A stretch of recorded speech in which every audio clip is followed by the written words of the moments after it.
Legenda Situ Bagentit. Garut adalah salah satu daerah di Jawa Barat, merupakan daerah yang subur dan memiliki banyak tempat wisata. Salah satunya yaitu Situ Bagentit. Dan cerita ini adalah cerita mengenai asal-usul dari terbentuknya Situ Bagentit.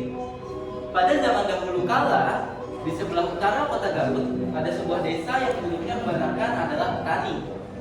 Karena tanah di desa itu sangat subur dan tidak pernah kekurangan air, maka sawah-sawah mereka selalu menghasilkan padi yang berlimpah ruah. Namun, meski begitu, para penduduk desa itu tetap merasa miskin dan kekurangan. Hari masih sedikit gelap dan embun masih bergelayut di dedaunan. Namun, para penduduk sudah bergegas menuju sawah mereka. Hari ini adalah hari panen bagi para petani. Mereka akan menuai padi yang sudah menguning dan menjualnya kepada tengkulak yang bernama Nyai Endit. Nyai Endit adalah orang terkaya di desa itu. Rumahnya mewah, kebun padinya juga sangat luas untuk menampung semua padi yang dibeli dari semua petani. Bukan sukarela para petani itu menjualnya kepada Nyai Endit, tapi mereka menjualnya karena tidak ingin mencari perkara dengan genteng-gentengnya bukan Nyai Endit. Lalu jika pasokan padi mereka habis, mereka harus membeli dari Nyai Endit dengan harga yang melambung tinggi.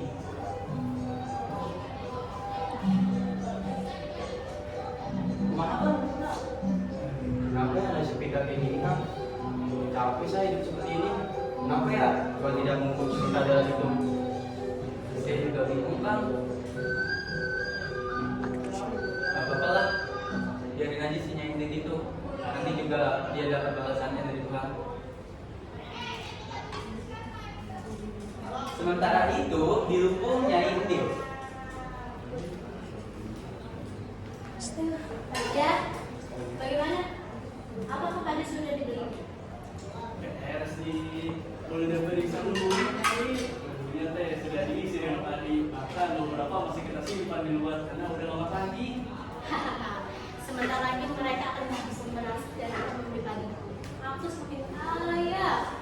Bagus, awas harus sering kepala kita itu. Jangan sampai dia menjual hasil panen. Ini pelajaran siapa yang mau?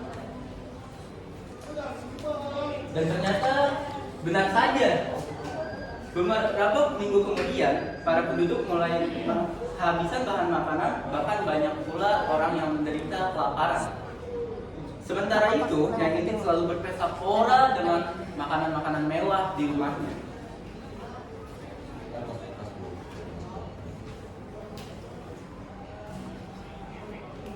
Aduh Pak, pekerjaan beras itu sudah mulai menipis. Pak, sampai kita harus pilihnya ini.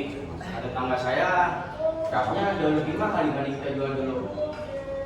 Aduh, saya juga bingung Pak. Padahal kita kan perlu beli keperluan yang lain Pak.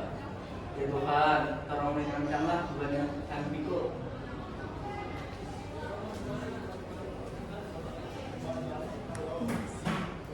Suatu siang yang panas, dari ujung desa nampak seorang kakek yang berjalan terpungkuk-pungkuk.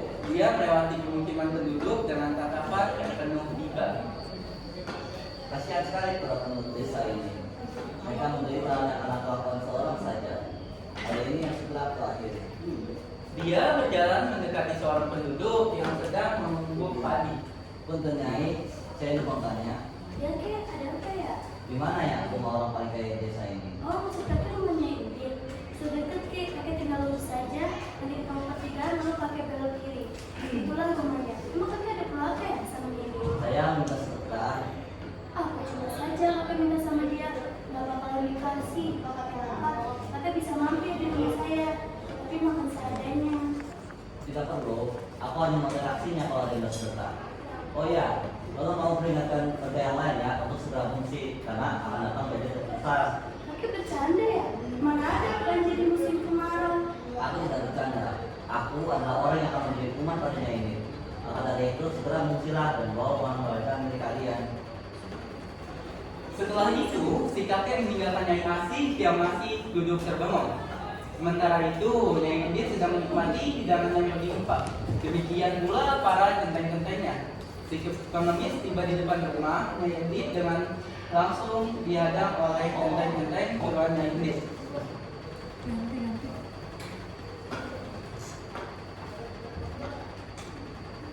Berhenti pengemis tua. Musuh, Pak pergi dari sini, jangan sampai kasih foto terinjak pinggir. Saya yang tersekat, mungkin ada sisa makanan bisa saya makan. Sudah 3 hari saya tidak makan. Tua, emangnya kita peduli? Emang lo bapak kita apa? Kalau mau makan, ya beli, jangan minta. Lu sana pergi, sebelum nanti saya kamu. Nyai Endit, keluar pak, aku udah sekat. Nyai Endit. Siapa sih yang mau teriak-teriak di luar? Ganggu orang makan saja. Kak Bidua, ada apa kamu teriak-teriak di depan orang? Saya yang tersekat, mungkin ada sisa makanan saya makan. Sudah 3 hari saya tidak makan. Lah, yang makan pun teman saya. Cepat pergi ke sini. Saya lagi di bawahmu. Cepat. Si kakek bukannya pergi tapi malah menancapkan tongkatnya di depan Nyai Endit. Hai Endit, selama ini Tuhan memberi rezeki berlimpah, tapi kau tidak pernah bersyukur. Kau kikir, sementara berdesa kelaparan, kau malah membutuhkan makanan.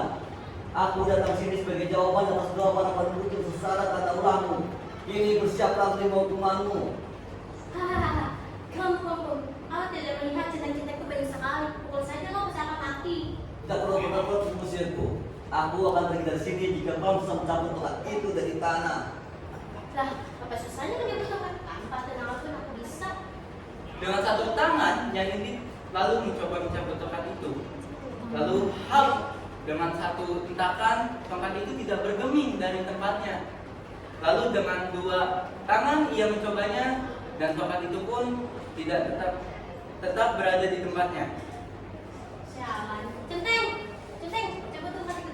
Kakinya ini. Jangan sampai gaji kalian aku potong. Cepat. Genteng-genteng itu mencoba mencabut tongkat si kakek. Namun meski sudah ditarik oleh 2 orang, tongkat itu tetap tidak bergeming dari tempatnya. Cepat, udah. Maaf Nyai, tidak bisa Nyai. Cepat. Maaf Nyai, tidak nyerah. Ternyata tenaga kalian tidak seberapa. Lihat, aku akan mencabut tongkat ini.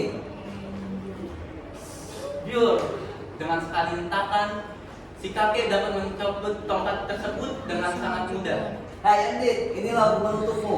Air ini adalah mata para penduduk desa yang sengsara karena ulahmu.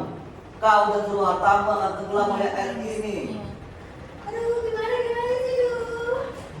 Setelah berkata demikian, si kakek tiba-tiba hilang entah kemana. Tinggal Nyai Endit yang panik dengan adanya air tersebut. Di desa itu ini terbentuk sebuah danau kecil yang sangat indah. Orang menamakannya Situ Bagendit. Situ berarti danau dan Bagendit berasal dari kata Nyai Endit.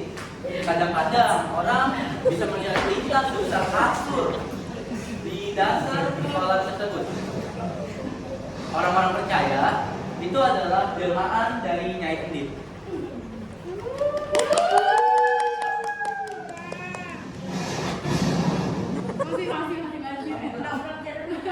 Ya, silakan tutup.